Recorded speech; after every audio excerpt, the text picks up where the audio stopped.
Welcome to the Retail is Detail podcast. I'm your host, Jamie Hamer. This is where we go beyond the headlines and into the story behind what makes great retail work. And every week I talk to the people building, running, and reinventing retail, from scaling teams and businesses to tech, loyalty, and data, unpacking what's working, what's changing, and what's next. If you care about the detail of retail, you're in the right place. Today's guest started with £400 in his mom's front room. Ashley Hainsworth founded Bed Kingdom in 2011 as a university project. At the time, he had 4 part-time jobs on the side, including the chicken counter at Morrison's, and at one point he had 150 mattresses stacked up in his parents' house in Liversedge. 15 years later, he owns the lot.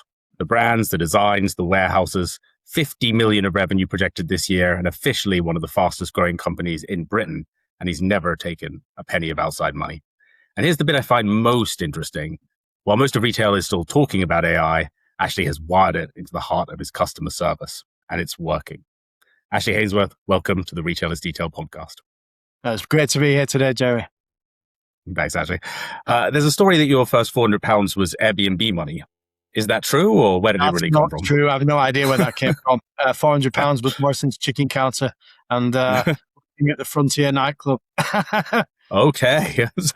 And what was the moment you decided to consolidate that and just focus on entrepreneurship and building a business? Well, purely by accident. I mean, as my career trajectory, I was expecting to become a theatrical agent. And the reason we're called Flair Furnishings is my father's business is Flair Theatrical Agency. I expected to follow in his footsteps, but this university project took me in a new direction. I never expected to be in beds and mattresses, but here we are today. I was told to make an e-commerce website for a module at university, and I thought, well, why not monetize this? So I had a friend that had a mattress factory, or his father did, and I started listing these on the website, driving around in a van at the weekends, delivering them, and the rest is history. Oh, wow. And so I notice you're branching into fashion nowadays. Is that a callback to the Flair heritage? So that's my partner's business primarily, but I'm assisting her. It fits with the sideways investment. I recently invested in a company called Talksy.ai, an AI image generation company for the fashion industry. It plugs into their back end, creates imagery for them at rapid speed. We can go from a CAD to a production-ready photo shoot in 5 seconds. So really, really interesting. It's already got some real headline clients. I can't speak too much about it at the moment, but we're still in the adoption phase. We're signing up our key customers, but once I'm ready to really shout about it, it's an interesting project. Sounds good. Look forward to following that closely. And what are the biggest things you know now that the kid with 150 mattresses in your mom's front room didn't know at the time? Data integrity. I wish that we'd have been more organized 15 years ago, because, you know, when we've got 15 years of legacy data to clean up, it's a big task. Categorization, metrics, and it's becoming more and more important. We're investigating AI search at the moment. We're putting all the Q&As in our product feeds, and, pulling back through 15 years of data, which we should have recorded more coherently, is an absolute nightmare, but it's a task in hand. But yeah, I suggest anyone that's having a startup now, you really look at your data structure for years to come. Don't just think about day one data and getting things live. All right. So yeah, I mean, hopefully becoming easier now with AI to recategorize that, but, still a mammoth task. Yeah, when you've got legacy attributes hanging around, it's not quite as easy as you think, especially when they're tied to your merchant center, to your ads. It's a big task, and people should think about it early adoption, not 15 years later. And you said you built a company from nothing, and you've said publicly you don't like wasting money. Where in the business does that still show up? Yeah, every meeting, every time I sign up to a new tool, I'm like, why can't this be open source? Especially with the stacks of CRMs we've got now and the mounting bills for marketing companies. But you know what? We still lean. Our total marketing spend is 20% of our monthly revenue, and that includes agency fees, tools, and everything in the stack. So when we look at marketing, we don't just look at the cost of Google Ads. We look at marketing as a whole holistic approach, including any agencies. So it's all in that MI figure. So we know exactly month by month what we're spending to be visible online. All right. So 20%, how does that compare to historically? So it's gone up. I was tighter than that. When we were growing, we had a 5% marketing budget. Right. But now we're looking at brand building. We're also investigating a lot of new opportunities. So we've opened up a retail store for our new Solis & Co brand at Junction 27 near IKEA and Benson's. We're looking at a second site in Leeds. So we're really looking to, increase our retail footprint. The reason for this is we looked at billboard advertising. To take a billboard, these ones that flip between adverts. If we wanted it just for us for 6 months, it's 117,000. It's cheaper to stick your name on a retail site to build your brand presence than it is to take advertising, Okay. Fascinating. So it's a billboard. And then what are the key things that would get people to go to Solis & Co? And there's a Benson and IKEA right there. Product range for one. So the site in Leeds, I can't say where yet until we sign the docs, but that's going to be a Bed Kingdom branded store. But we're going to have completely different offerings from many of our competitors. If you walk into a local Dreams and Benson's, all you're going to see is divan beds, the odd TV bed and one fabric bed. And then if you go up some scantily clad stairs, you'll see two kids beds in the corner. We're going to be open plan. No one's going to bother you. There's going to be one reception desk. We're using AI to track who's coming in and out. We're building reports. We're monetizing things without the need of pushy sales agents. It's going to be a completely relaxed customer experience. Okay, cool. And obviously, people associate things like places like Benson's and DFS with having a salesperson. We've been hounded, and we're not going to do that. We're going to create the opposite. We're going to be AI first, technology first, and it's going to promote people to use the pads in store to order, so they can still take finance and maybe even furniture insurance, Jamie. We live in hope. So, we don't want to lose the online sales pipeline we built in our stores. We want to adapt it using our apps and our tablets that are going to be positioned next to each SKU with detailed product information. So we're going to become a new breed of furniture retail store, I believe. And what are the customer insights that you've seen that say people don't want to be hassled? Well, I've not looked into the furniture research side of it. I've not got statistics to say people don't want to be hassled, but have you watched? Yeah, and it's not always a comfortable process. It's not always a comfortable process. And, we've costed it. And to break even in the large format store we're taking on a prime retail site, we need 30 to 40 orders a week. So we don't need to hound customers based on the footfall data we've looked into. Well, I'm excited to see, and the proof will be in the pudding. Yeah, absolutely. Fit out costs are a nightmare, but we're tendering 5 companies. So, we're going to get them down. And square foot negotiations are ongoing, and I think we're going to get it to the number that I need for my forecasting. We had Kieran Hugan from Swift on this podcast, who's also recently opened physical furniture stores. And he said, actually, the furniture is the thing that takes the longest and takes longest to arrive. What's been the biggest delay to opening a store in your experience? So the first store we're choosing is exactly for that reason. It's based within a 30-mile radius of our warehouse. So we intend to offer same day or next day delivery. That includes assortment. So when you walk into our competitors and are told it's going to be 12 weeks, and you walk next door and we say it's going to be today or tomorrow, who's going to win? Yeah. Okay. So look, you've built this business and you own everything, the brands, the design, the warehouses, the vans. Why did you build the whole machine when you could have just resold?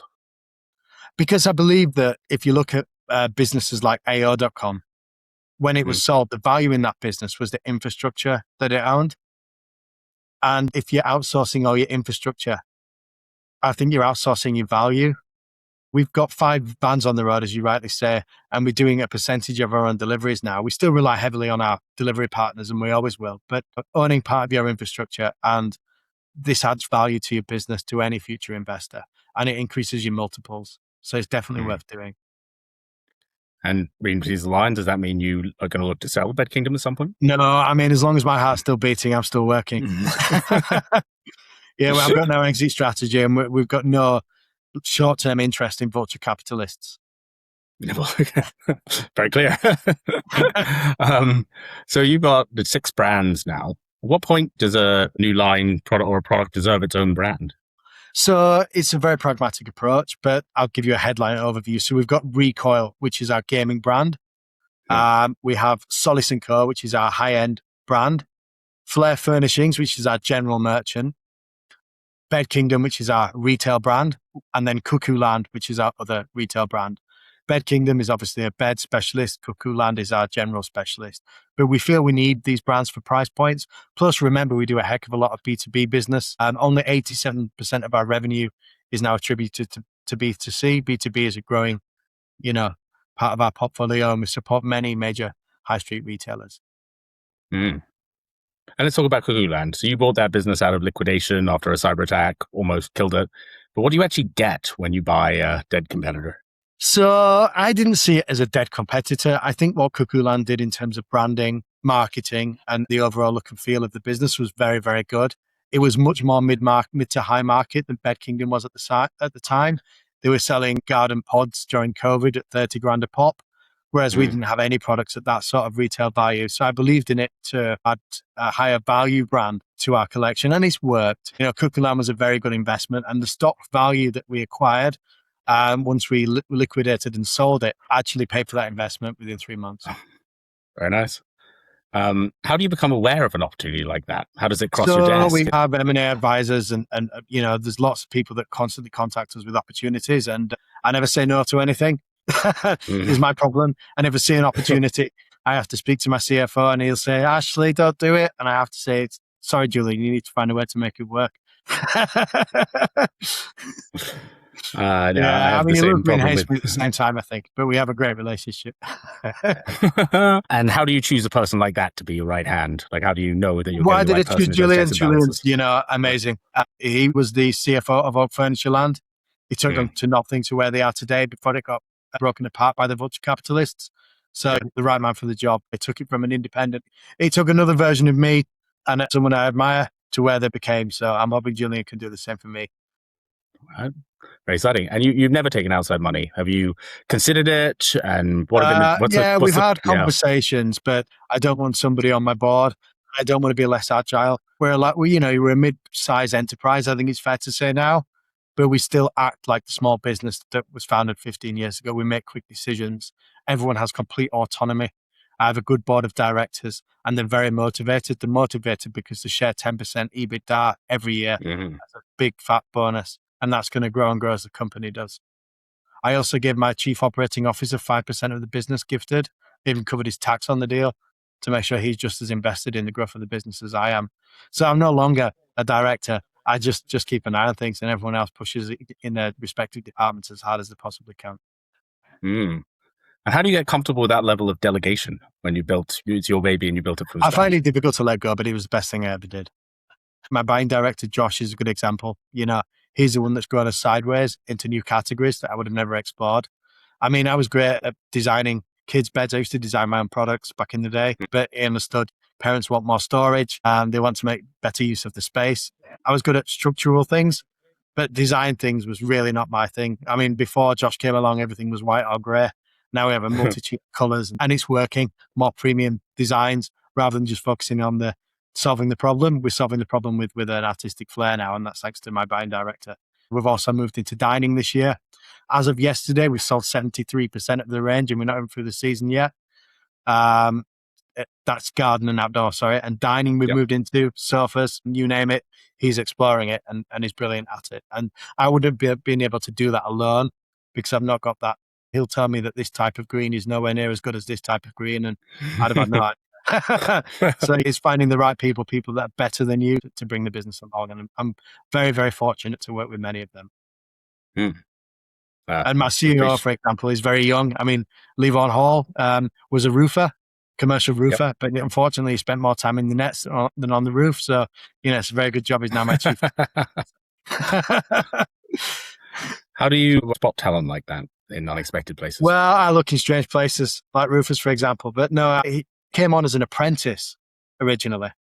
And I told him, I don't think you're the right fit for the job. And he told me several times why I was and why I wanted to work here.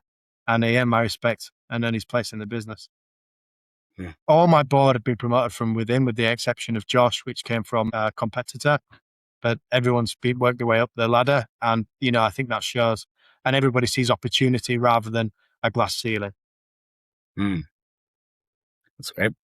And what are your key tenets of your culture that people develop so well? I think I like to give people freedom. I mean, I didn't at first. I was a micromanager, but I took some time away from work for various reasons and, tried to enjoy my life a little bit.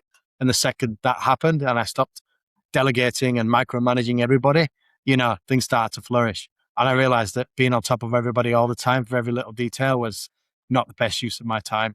The fact that I have half an hour to an hour to speak to you here today, Jamie. Shows that it's working. Honored just spending it this way. So let's talk about Bed Kingdom and how you grow customers so fast. Bed's a pretty big investment. It's for your kids. You can't try it first, as people used to historically buy furniture. How do you earn trust through a screen? Yeah, so reviews matter. We collect product reviews for everything, video reviews, you name it. We build the brand. We try and make hassle-free returns. Although we've adopted AI within our customer service, you ring our customer service number, you get through to somebody, a human, straight away. AI is in our customer service journey to assist our agents.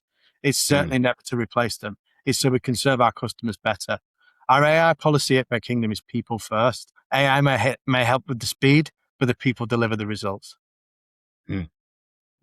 And you stopped taking telephone orders, which sounds a bit mad for a furniture business. Why did you do that? There was a reason behind that, and it wasn't to do with the customer service side. It's because we offer a range of things, like we offer furniture insurance, for example. We offer finance and many other products that are very difficult to sell on the phone. And I'd have to get regulation for the CS agents. And obviously, there's an element of fraud with telephone sales. So we do have a feature now called Pay by Link. So the customer service agent can take all the details on the phone, put in their address, and then send a payment link. But to be honest, 10 years ago, there was a lot of telephone orders, but we're in a new era now. And I think the telephone orders system is archaic and it's not as important as it used to be. Yeah, it's so funny having talked to a lot of people throughout our journey in furniture about how the in-store and the feeling is so important, but yet close to 40% of furniture is now sold online. Yeah. Was that a wave you anticipated? Yeah, and if you look at the growth in furniture, you've already probably done your research, Jamie, but that's online, not in store. That's where all growth is going. So I don't think it's important to have somebody on the telephone to take someone's personal credit card information and ask about their financial history to do a finance agreement when they can do it with privacy on the internet. And we've had a number of guests say that marketplaces are the future and they're eating retail, but you bet on your own. I'm skeptical. I mean, we're doing well on marketplaces, but my concern is, I won't mention a marketplace name or a particular one, but my belief is that, our supply chain is a learning experience for some of these marketplaces. They're getting the data, and why will they use us forever?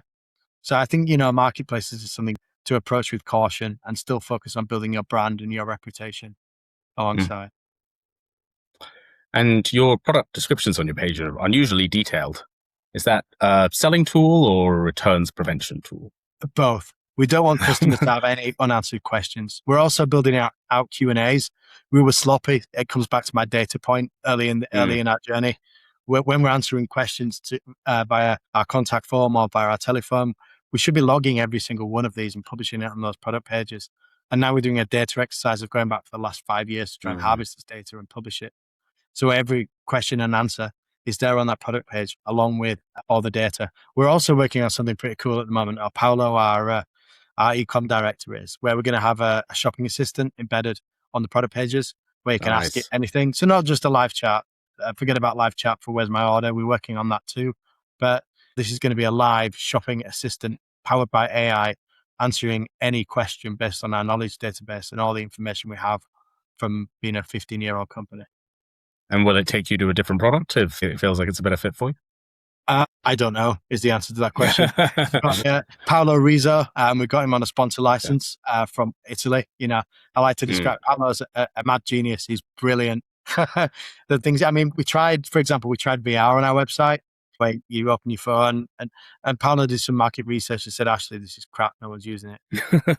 He said, what we have now is you take a picture of your room and your sofa where it is, and we'll overlay it with our product in perfect detail. So rather than messing around with your phone, we're taking out the steps and we're making a product that customers will actually use, and we're building that in-house. Oh, wow. And is that trend towards building in-house, is that a trend? Are you getting rid of all or most SaaS? No, it's not a trend. It's just if we don't have a perfect market fit and we're happy with what's there already, we want to make something better. There's a reason we're one step ahead, and it's because we have such brilliant people. And Paolo is so detail-oriented. He's Italian as well, so his skills are amazing. I like to say Bed Kingdom was forged in Liversidge, but designed in Italy like the Ferrari, Yeah. And most retailers look at everything after the sale as a cost or often an inconvenience. But where does aftercare sit with you? So our post-purchase journey is not where I want it to be at the moment. We're Mm. investing in significant improvements to that. I would actually say it's one of the current weaknesses of our business. Our customer service is very good, but Yeah. I'm referring to more post-purchase messaging, keeping customers better up to date. At the moment, the tracking information comes purely from the carriers. Yeah. It's next day delivery anyway, so there's not much comms gap. But I want to further improve that by sending out branded emails, updates, thank you messages to customers, relevant information. I want to really make it a much better brand focused customer experience journey post purchase. But our CS levels, our CSAT scores last month were nearly 100%. Wow. And part of that comes from the fact that your customer service team averages 7 years of tenure, which is That's unheard it. of. People understand, we have a very low staff turnover in the business, and it's very important in a complex market like furniture, where you've got to understand what spare parts to send out or what conversation to offer, what's the best resolution for the customer. That doesn't come from a machine. That comes from years of experience. It's easy in fashion and it's easy in electronics and other goods that are small, low cost to offer great customer service. But in Yep. furniture, you need a much more pragmatic approach and you need to look at much more factors. So we need an experienced customer service team. And with an average tenure of 7 years, I think we've done it. Mm. And you said previously you'd rather send a £60 replacement part than win an argument. So is that continuing to be the Customer strategy? Is that satisfaction. working? Yeah, we really, really try. And our returns are less than 2% anyway, because we have an excellent Wow. QC, QA department. And we really make sure that our product quality is on the top of our minds. And furniture historically has a low returns rate. If you sell the right product, you offer all the detailed product information to the customer at the point of purchase, you cut down on returns and customer friction. We want it to be hassle-free. Sometimes there's assembly issues, but we work with assembly partners to fix those. So we'll send someone to the customer's house if we need to. We'll do anything we can to satisfy our customers, because they're our bread and butter and the reason we're here today. Mm. And people buy a bed every 8 years. So is the benefit really that it brings them back, or is it Sideways word growth of is mouth? Yeah. yeah. So Yeah. sideways growth is how it. Yeah, the cost of acquisition in Google is going up year on year. We are looking at different forms of marketing. So we started with TV this year. It was very successful. We're doing radio. We're doing billboards. We're doing pretty much every type of print media, indie recommendations, you name it, we're doing it. We so included in that 20% marketing spend is these type of marketing. So you can't just think we're spending 20% on Google Ads. It's spread across all these different methods. So we're making sure we're future-proofing the business, building a loyal customer base. And the other way we're doing it is sideways expansion. We're moving into new products, we're moving out of the bedroom, basically. Yeah. That's probably be a good way of putting it. We're doing outdoor furniture, we're doing dining, we're doing sofas. So we're making sure we have other reasons for customers to repeat purchase, fixing the issue of that 7-year gap. Yeah. And you were telling me about the rebrand. Like, how painful was that? And what is the It thinking wasn't. between a So more we've got a head of modern? Yeah. creative, Catherine. She took lead on that. It was painful for me to let go of Lenny the Lion. Yeah. My original logo as a founder entrepreneur. It was a sad day, but I know I had a lot of objections. But in the end, I've got to realize that I put people in positions of responsibility because they know branding better than I. And I have to sit on my hands and realize that my decision is not always the right decision. And going towards a more modern branding was what was right for the company. I still cry at night losing Lenny, but life is life. And what part of the, you've had total ownership over so much of the end-to-end journey. What part are you looking to acquire next? Or where would you like to have full control of the customer experience that you don't yet? So I can't think of anything really that we want to take more control in-house. We own our logistics, we own our warehousing. So the key elements, the most important things that break when people rely on 3PLs and third parties, we Mm. control. We rely on a multitude of carriers, not just one. So one year during peak, one of our carriers failed due to overload and let our customers down. So now we have more than one carrier to rely on. So if there is any Mhm. failure points, we have a backup to fix it. It's the same in banking. We work with multiple banking partners. We never rely on one particular partner for any task in the business, and no country of origin for our supply chain either. I did that during Mm. COVID. It was terrible. Now we have the countries that we source from. Okay, so Bed Kingdom is selling. Selling? Boat sourcing? Are you selling internationally, and is that a focus as well? Yeah, so we're expanding into the UAE. Hmm. We've formed our company over there already. We're just getting the banking licenses. We're not going in a free zone. We're going to pay the tax. The reason being is we want to supply Dubai, we want to supply Oman, we want to supply Saudi Arabia, we want to cover the full UAE. Now, you might ask me, why wouldn't you go to Europe? Why would you jump straight to the UAE? Yeah. A strange expansion method, but not really. We're in heavy goods. We want high net worth individuals that live on top of each other that are easy to deliver to, rather than dealing with the fragmented European market and all its bureaucracies. A country that welcomes business with open arms and has everybody living in nice jurisdictions on top of each other is perfect. It fits the UK business model. We can offer the same delivery terms and we can match our marketing and product requirements. 80% of the people live over there are not originally Emiratis and have similar tastes to that of the UK and Euro market. So we don't have to change our products per zone. We can sell what we sell here. We just have to change the outdoor imagery to be a bit more sunny than we have in the UK, maybe. But other than that, the market fits, the product fits. So why the heck try and fight with the bureaucracy of Europe when we can go into a market that's wanting new business and, Great. that's going online. What other regions fit that description and are in your sights? So the only other market we're actively expanding to is one in Europe. We're going into the Republic of Ireland. We've formed our Irish entity and we're in talks with retailers over there. I can't say who and why yet, but we should be live with bedkingdom.ie in the next 2 to 3 weeks. Oh, wow. Exciting. It should add 7 million to our revenue over the next 3 years. Very nice. Talk to me about those 3-year goals. How big do you want to be? So within the next 3 to 5 years, I want us to reach 100 million in revenue. And this is not pie in the sky. This is our sideways growth. This is our international expansion. And we have strong forecasts behind that. Nice. And everybody in retail says they're doing AI, but where is it doing real and unglamorous work? Everywhere. So from forecasting in buying, we're using AI, to analyzing customer service, to creating reports, to holding our marketing agencies to account, spotting things they've missed, checking they're doing their jobs properly. So it's still human first, but we've got AI in every single department. Even in warehousing, we had a problem with our WMS MintSoft, but as we expanded into multiple warehouses, it wasn't splitting the batches per location, and there was no physical way for us to do that. So we built, using AI, a system to feed in the labels in the full batch, and it splits the labels and the manifests across the sites without having to fight with a company that takes 1 year to 2 years to develop a new system. We're fixing problems or fixing little issues that our partners can't fix in-house in minutes rather than months and weeks. Nice. Is there anything so far you've refused to automate? Well, customer service, I've said, there was talks in the board meetings about using these AI telephone agents, routing agents, never. Live chat, we're going to add a level of AI, but it's going to be more customer assistance. It's never going to replace being able to speak to somebody. And it's never going to overlay to the point where you can't get who you want when you want. I believe that in furniture and in retail, human first is always going to be important. I think people that over automate and push AI too much in consumer spaces are going to lose customers, not gain them.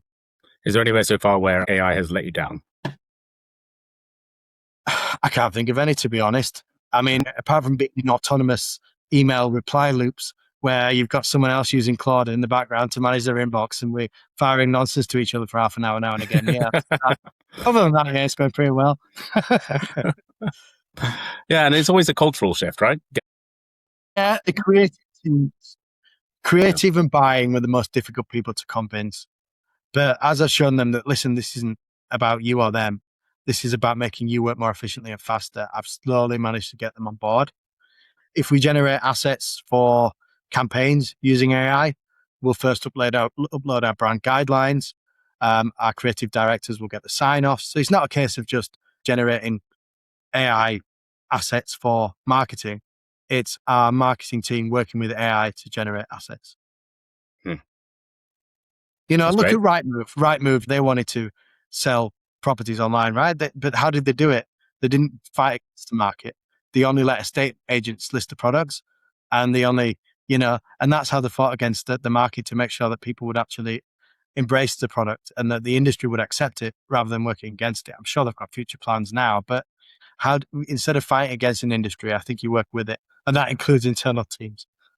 Yeah. Okay. So does that mean it's like a gradual adoption rather than the all-in No, adoption that no, you no. I'm prefer? full swing. Everything's, people come back to me and with reservations, and I'll make sure I'm in that meeting to Okay. dismiss them. Yeah, I'll show them All why. right. But I take criticism. I Hmm. believe every business leader should openly let people question them, and that's why my CEO and I get on so long. We're very yin and yang. He's Hmm. data analytics. Is it ready yet? I mean, you've had dealings with Levon, Jamie. He's very, Yep. very detail oriented. And I'm there, get it done. Come on, forward, faster. And between the two of us, we're working perfectly together. Yeah. It's a wonderful team. And I'm very I'm proud of it. exactly the same with my co-founder. So I respect that balance. Yeah, it's Hugely. a perfect balance. And I'm sure you've had dealings with Levon, and you must agree he's a consummate professional and very Yes. detail oriented. Whereas I So could say I'm a less so consummate professional, raging bull in a China shop at times, but perfect symmetry. yeah, there's always got to be the entrepreneur and the architect. How about it? That's it. Yeah, and we've got the perfect. So what was the moment for you where you were like, AI is brilliant and like we're going to be using this everywhere and I'm going to break down the barriers? I think it came when I started using LinkedIn more, and I got bored of writing posts just to try and stay relevant. So Yeah. I thought, hang on, let's try and plug something in here. And I was doing a few research things for, what was I trying to do now? It was about 2 years ago. I was trying to do some market research for footfall data for sites for new retail stores. And it was taking me ages to go on the websites and pull everything together. And I thought, hang on, this is AI thing that everyone's been talking about. Let's see if we can pull a report together for me for footfall data, projections of sales and everything. And it worked. Hang on, why am I doing all this crap myself? And from here on out, AI's I'll be living and breathing it. Amazing. Let's talk about marketing. You measure every marketing pound. You want to know where it's all going, but then you put a brand campaign on TV and went on the side of London buses. What Yeah. changed there, and did it work? So yeah, we're still monitoring it, because what we did with radio and TV is we use certain zones. So we'll target certain areas. So we didn't just do a national campaign on the radio, or we didn't do a national campaign with billboards. We targeted an area, and then we use Google Analytics and various tools to monitor the uptick in that area. So although we can't get perfect ROI from print and non-digital media, we can look at areas and see where the sales have increased to still know whether it's effective or not. Plus, what we're doing was doing an out-of-town shopping campaign at the moment with billboards. So we're targeting shopping centres with furniture retailers in, and we're having a big billboard, but we're having a discount code with the name of the shopping site that they've just driven past. So, we're getting attribution that way as well. Okay. And how's that going? Would you recommend Very, it? very well. It's doing well in Sheffield currently. We're just expanding it out to, I think, Leicester next, and Junction 27, obviously, where our store's going to be, near Leeds. So, yeah, but it's working very well. And we're actually displaying every 60 seconds before. We're now going for every 30 seconds on the digital boards. So, yeah, it's definitely an area for future investment. Mm-hmm. And you mentioned the role in AI in keeping agencies and ad platforms honest when you're spending money. Without saying any names, do you have any horror stories? Even the billboards, we're using it. We monitor display, so we can get the number of times we displayed in a certain area, and we can compare it to sales data, and we can do it in seconds rather than minutes. And it's short, and we can see the time of day displays, and we look at peaks and troughs. It's brilliant to, we're using AI to decide where to display our ads at what time of day, whether we should have more concentration at certain times, whether we should have less. It's just amazing. What would have taken weeks of some brilliant statistician to tell us where to show our ads, we can now plug it into an amazing brain, AI brain, and it tells us where to show, when to show, and what to show.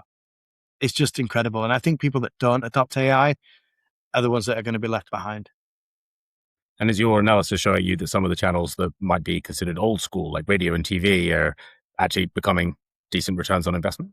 I'm not saying that the better returns on investment than digital advertising, and I don't think they ever will be, but I think with the changing landscape and the fact that we wanted to build a brand, rather than just we want to be at the top funnel of the customer's purchasing decision. They want people to have heard of us now, rather than hearing of us when they want to buy the product. So this is why radio and TV is important. It's a brand building exercise, but we're doing it in a way that converts. And that's the secret, I suppose, to make it a profitable brand building exercise. So the overall brand building is a cherry on top. That's exactly it, yeah. But we still profit first. Unfortunately, we don't have any vulture capitalists to burn through millions of pounds in marketing campaigns like some of our competitors, but we just do it smarter. Yeah. Love that. So you will hit 50 million this year, or you're on track to? We will hit 50 million this year. I mean, our RMIs predicted 42, but we're already 1.4 million over our RMIs, and our financial year starts February. So yeah, that's how we're working it now. Again, it's not a pie in the sky number. It's based on our current trading revenue and our new markets. And you're heading into peak season for indoor furniture. Yeah. What are you going to do differently? February are very important, and we've already spoke to the banks to allocate more financial resource to make sure that we're absolutely going to be overstocked this year, because for 3 years we've really not had enough stock to support our sales, but this year we're going to have more than enough. Okay. That's good. And are you looking at any innovative distribution, new plays that will secure that 50 million for sure? We don't need to. We're on trajectory. We're taking the market share. Our new dining ranges, for example, are doing incredibly well. And this is our first year. It's the first year we've run garden furniture. And as I said, we've sold over 70% of the furniture before the season's even ended. So we're absolutely, thanks to Josh bringing us in different directions, going to hit the targets. And when you go beyond 50 million, what breaks first? Is it the people or the space or cash? Space is always a problem, but we were actively looking for more warehousing all the time. We have good partnerships with our couriers. We're using their warehousing as well. I think we're about 250,000 square foot now across the warehouses we have, and we have another 100,000 square foot with our third parties. And that's a question that's quite close to my heart. I have ADHD and autism, so ADHD as it's called. And you've said before that you're driven by high functioning autism. How has that shaped the way you build this business? I think that I'm laser focused. I'm not always seen to be the warmest person. I am on the inside, but I think being on the spectrum is the reason I'm so successful, to be honest. And I think many people that build successful businesses definitely need to have some level of autism, or you haven't got the drive, focus, and you can't lock everything out of your mind apart from one clear vision. It makes us very antisocial, but very hard workers. And how do you control the bluntness or the impulsivity? I try and pause 5 minutes before I send an email, but I mean, you've had communications with me, Jamie, over the last 2 years, right? And it's yes, no, maybe, now. I'm not quite learning as others will be, but remember, I'll get through 600 emails a day. Copying in, leave on to a form of regulation. Get on with it. You've seen them. You already know. You've experienced it. But it's not that I'm rude or that I'm dismissing something or somebody. It's just that I'm trying to complete everything in my mind at the same time. And it sounds like, Jamie, you're very experienced with this. It's a battle. Need checks and balances are key. Yeah, that sounds like Jamie. It's a battle. We're both winning now, hey?